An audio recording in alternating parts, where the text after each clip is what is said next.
4748 for a free quote or beaconshippinglogistics.com. If you've been putting off getting a hair restoration, listen up. This is what you've been waiting for. DiStefano Hair Restoration Center's Individual Graft Technique, or IGT, is a highly advanced, scar-free procedure that moves your own hair one follicle at a time without the use of scalpels or stitches, giving you a denser, a more natural look.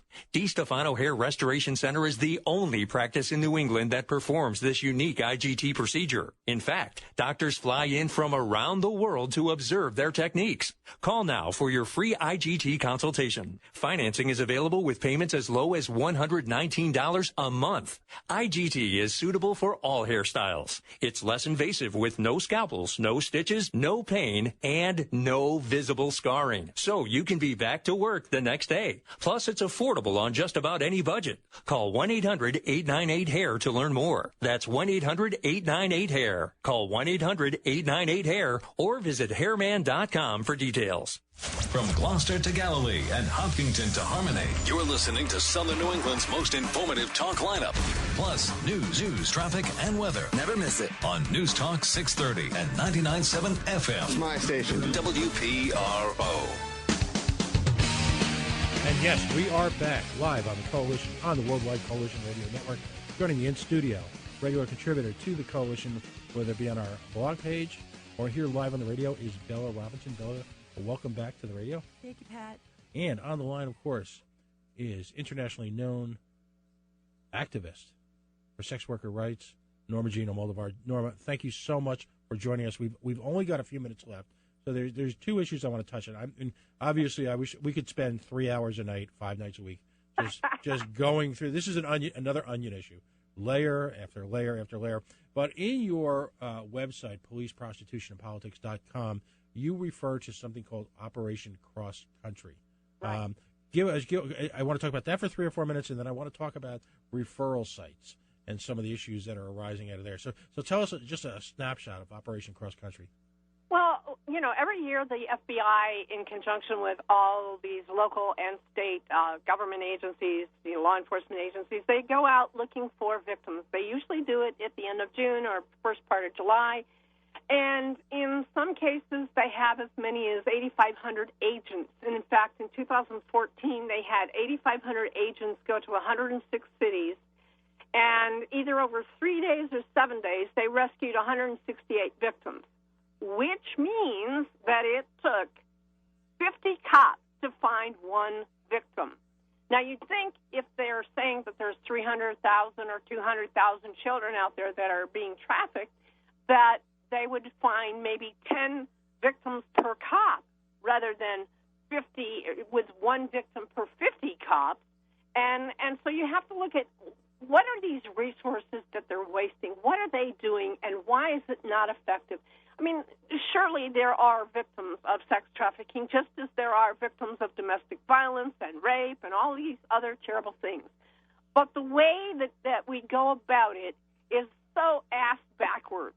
It's like it's an insane policy. I mean, you've got cops going out there pretending to be either clients or whatever they're pretending to do, but they are not finding the victims they think they're going to find, and they end up arresting adults. And then they say, well, we captured all these pimps, except that when you look at the ratio of pimps to alleged victims, it looks like that each pimp has to timeshare their victims because they each have about 0.7 child per victim, per pimp. Right. Like, it's insane.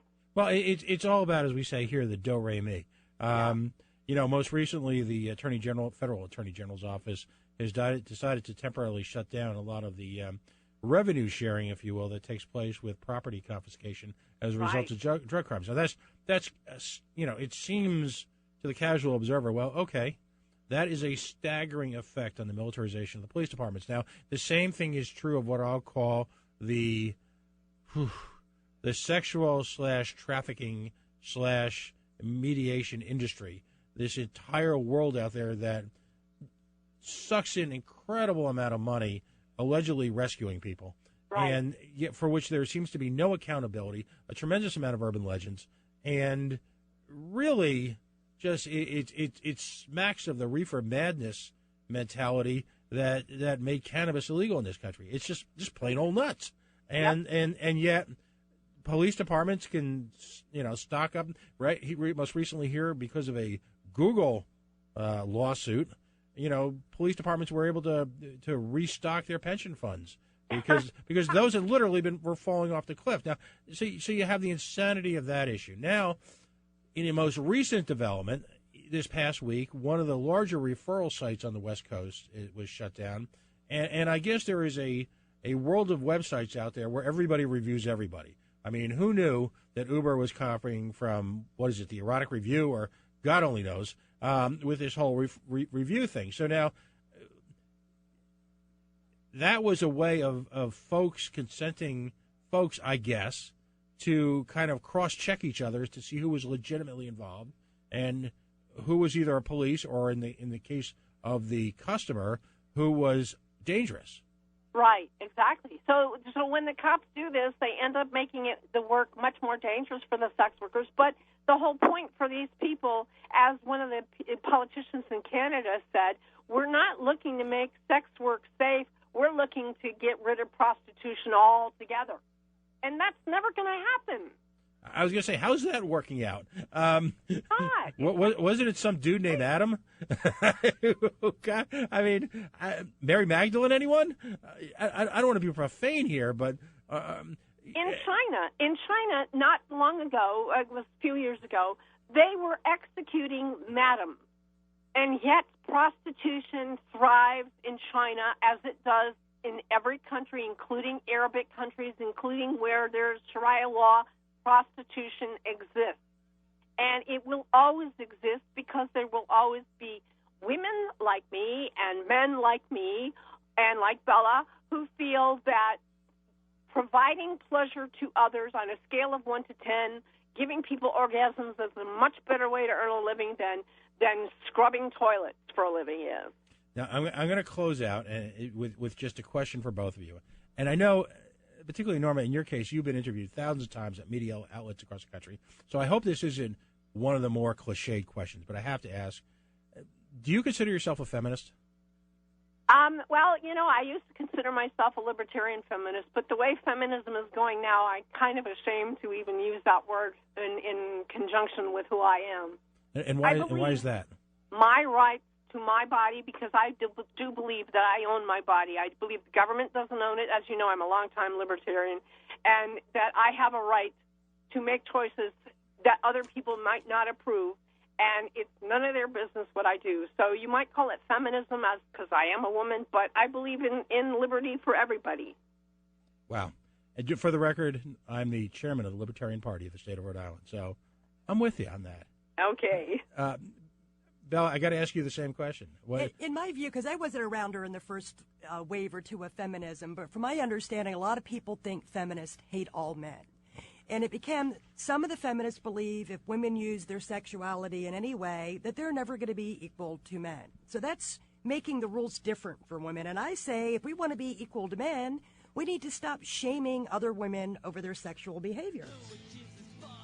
Kind of makes sense. Yep. You guys have summed it all up far better than I ever could.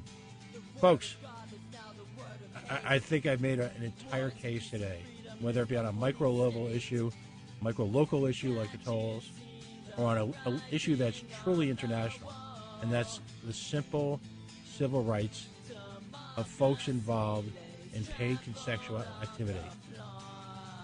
Regardless of what, you have to take it personally.